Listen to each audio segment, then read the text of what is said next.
Donc, je voulais vous remercier déjà pour l'accueil. Avec plaisir, hein. Si, c'est pareil pour nous, hein, que tu puisses partager ce que toi t'as fait et que ça puisse inspirer tous les créateurs, c'est le but. Hein. Donc là, je vais faire un petit jeu avec vous. Voilà, il y avait un piège. Il y en a qui ont trouvé, bravo. Hein. Oh, ils sont malins.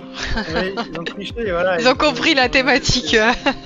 Un autre élément hyper important, c'est prioriser les bonnes choses. Je voulais faire un vertical slice, mais je suis peut-être allé trop loin en fait dans la personnalisation. Suivre ses temps pour en gros constater la dérive. Quoi. Je disais, la formation, c'était important de monter en compétences, mais si on centralise pas cette information, qu'on l'organise pas, en fait, on n'a pas envie d'y retourner au quotidien pour le mettre à jour. Et une documentation qui est pas à jour, c'est pas très exploitable. On en arrive à Notion, l'outil ultime. C'est pareil, j'utilise moi au quotidien. On peut intégrer des gifs, des vidéos, même des pages web. Donc c'est vraiment un hub où tout va être centralisé. C'est ça qui est un confort du coup au quotidien qui est inégalé. Il y a d'autres features qui sont intéressantes, genre les templates de pages pour gagner du temps. On peut imbriquer les pages. Donc toutes mes problématiques, toutes les solutions que j'ai pu intégrer dans Notion, j'en ai fait un template. Donc c'est le fameux Ultimate Game Dev Organizer. Si je résume les deux gros pans de ce template, ça va être d'un de gérer les données, donc les informations, les documents, et de deux la gestion de projet, des tâches, etc. Alors, est-ce que le template t'a permis de gagner en productivité, etc. À quel point tu sens que c'est un outil vraiment indispensable?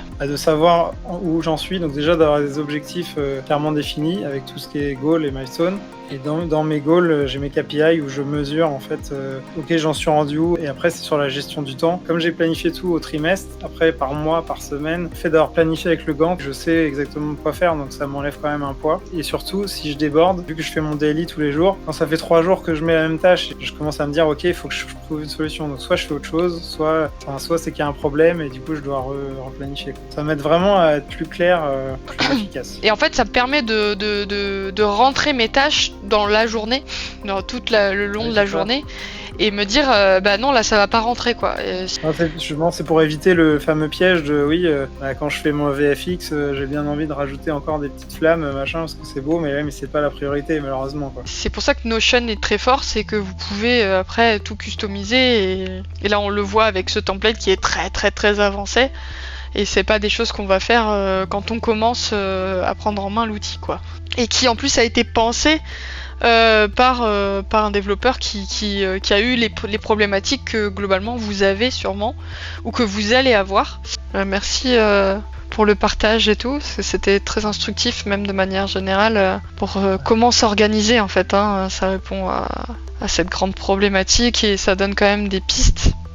On peut pas passer à côté, c'est un peu ça le message. Et moi le premier, je sais pas ce qui me faisait plaisir. C'est comme la com, c'est pareil. En fait, c'est indispensable. À un moment, faut se dire, ok, je le fais, point barre.